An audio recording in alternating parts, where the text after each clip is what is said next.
Hey guys, welcome back to another edition of Future Wealth. Today we're going to be talking about good debt and bad debt. So here I have two diagrams, and this is one of them is the credit score, and the factor is that they have the percentage of how to build up good credit. You can see from 300 to 560 is considered bad credit, and then obviously going on from there gets better and better. Actually, below 650 is still considered bad. It's just as not as bad, right? So let's just go down to percentages really quick. We have payment history 35%, and I'll explain that in a little bit. Amounts owed, which is 30%.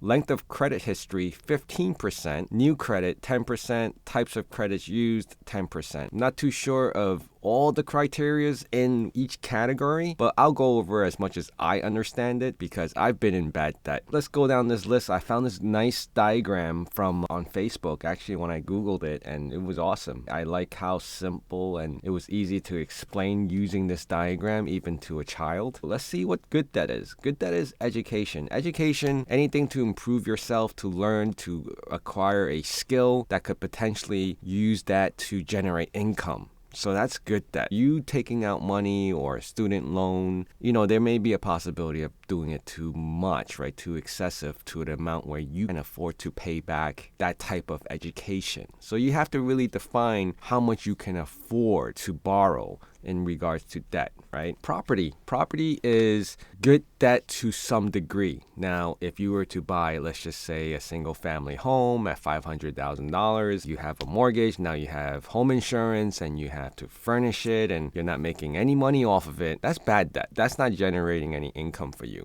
Now, when they're saying property, so possibly a multifamily, if you were to live even in one unit, you can still rent out the other unit and generate some income to offset some of that mortgage and some of the expenses that you may have. So that would be good debt. In addition to that would be if you were living in your own house or wherever it is, and you decided to use debt to purchase another property and use that as for a rental income. Now that's good debt. So anytime anything is generating something for you after you borrow the money to do it, it's considered more or less good debt. Obviously, there is a percentage of how much good debt that would be, right? If you were to borrow money to buy a property and it's not generating enough rental income to offset some of the higher expenses, then that was probably not a good decision because of that. Right? So you have to make sure that you're profiting at least. Your return on investment has to be a decent return in the positive to make sure you cover those debt, not go into bigger debt because of it. Business loans. Just because you borrow money to start a business does not mean it's bad debt. It's good debt because if you have hopes of making this business flourish and you're going to do well, or you're already generating revenue and you want to grow the business and you want to go out and get additional fundings to grow this business, then that would be good debt. As long as you sit down and you figure out the numbers that if you were to borrow this money, you can generate this much more income and you can offset that debt and you'll still be in the positive. That is all good debt.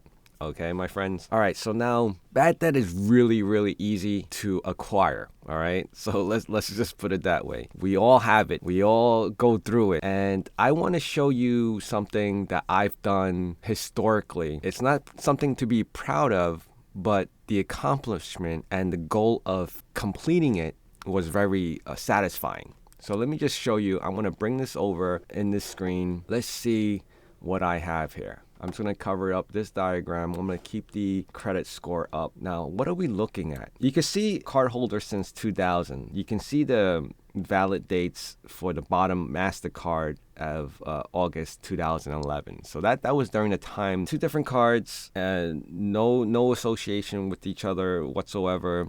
But it was just a habit that I've had. Now, you can see I was racking up credit card bills. I've mentioned this in one of my previous videos, and I'll link it up here so you guys can reference that as well. You see how I started off with the 18,000 and then it went to 19,000. It crisscrossed a little bit because in between those times I actually had to use the credit cards for necessities as well. More or less, you can see the card progressively coming down in payments because I'm using a huge percentage of my paycheck to constantly pay off these debt. These two credit cards, and I probably had maybe another couple that I couldn't find that had the labels, and I crossed it out in red, because it was just every time I did that, right? Every time each month I had a new balance, I would print out a new label and I'll stick it on this same credit card. I would start paying it off. I would print out the labels, I would stick it on the card every 2 weeks when I get paid, or wherever money I find from selling random stuff that I bought unnecessarily, I would pay down these credit cards. And you can see, I went from 18 all the way down to 16, and then 16 I probably had like a big bulk, or, maybe the end year I had tax returns due or whatever, and I paid. And then of course you notice that, the 13,000 is lingering there, right? I probably did a balance transfer at that point, and I drew onto another card that had 0% interest, so that way I wouldn't accrue interest on this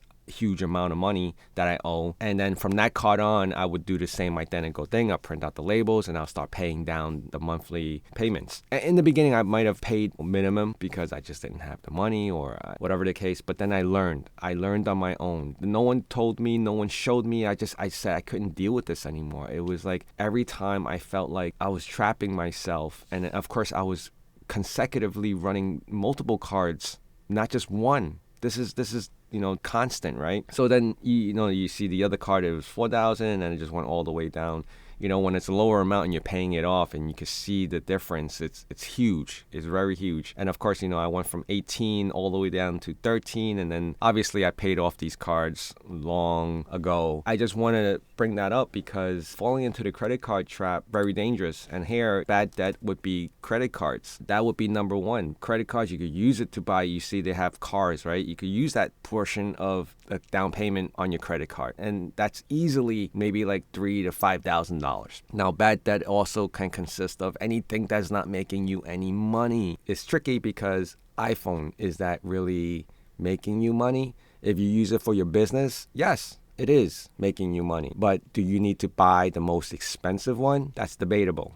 Anything that's bad debt would be considered things that is not generating any income. Nintendo Switch, your sunglasses, clothes, certain clothes. Right? Clothes, if you use for business, interviews, okay, that's fine. But, there's a lot of people who are very, like, the vain side of us is, I want the, greatest looking branded clothing wear to sport, like sneakers and all that. People, I see people paying hundreds of dollars for sneakers that get creased up and still get worn out, and you still step on poop when you walk out on the sidewalk. All those are very debatable, but I wanted to go through good debt and bad debt because that's very important as you're trying to grow your future. You want to make sure that as you're going through this phase of coming out of school, get a job, you don't start spending on unnecessary things, and especially spending it with your credit card.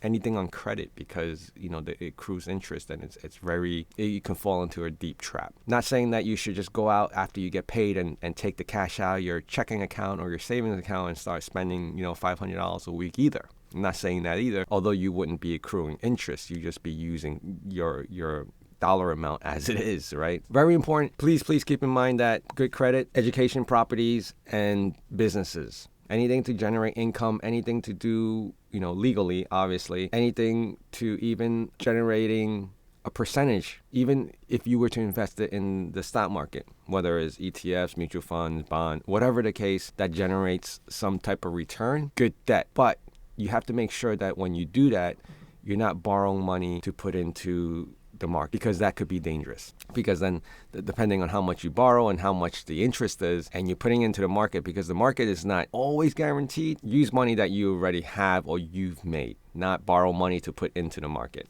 All right, so that's another thing. That's a whole different story. Bad debt would be credit cards, cars, toys. And when I say toys, it could be anything. I mean, just excessive amount of eating out, excessive amount of clothing, anything excessive amount where when you're walking in your apartment or your house or your garage or your attic and you see things sitting there that's collecting dust, that may or may not constitute being excessive, because it hasn't done anything for you in years, and it's the fact that you haven't sold it or made any money off of it, or just even getting back a percentage of what you paid for it, would be bad debt. That may be a little extreme. Just be cautious of how much you're spending on things that you may not need. I know a lot of us go to Target or Walmart and we see things, we're like, oh, that looks cool, and then we just buy it because it looks cool, but there's no practical function to it whatsoever. So you just have to make sure that, obviously the whole point of this was to build good debt, eliminate bad debt. That's very important. Very, very important. And of course, I had this credit score here, which just kind of show you that, bad debt can lead into bad credit, because if you don't make your payments on time and banks come after you or credit card companies come after you, your credit starts to become lower and lower. And that if that happens as you get older and you say, oh, I want to buy a house, and you have bad credit, or trying to rent a place, they may not accept you, because if you're too low in the credit score, you're a bad choice. You're a bad investment. You're a bad pick because of that. So very important to keep good debt, good credit, make your payments on time, and always make sure that you understand that you're not spending more than you should on something. All right, guys, thank you. I know this was a little kindergarten-ish. I think it had to be said because there's always someone new that needs to learn. I know that because my children needs to learn this as well. So they need to know that they can't just spend on things because they have money, or their grandma, granddad gave them money and they're going to go out and spend it on things that it'll be fun for the moment, and then they just leave it there collecting dust after the fact. So I want them to learn that, not go through the same mistakes that I have. All right, guys, thank you again for joining me. Bye.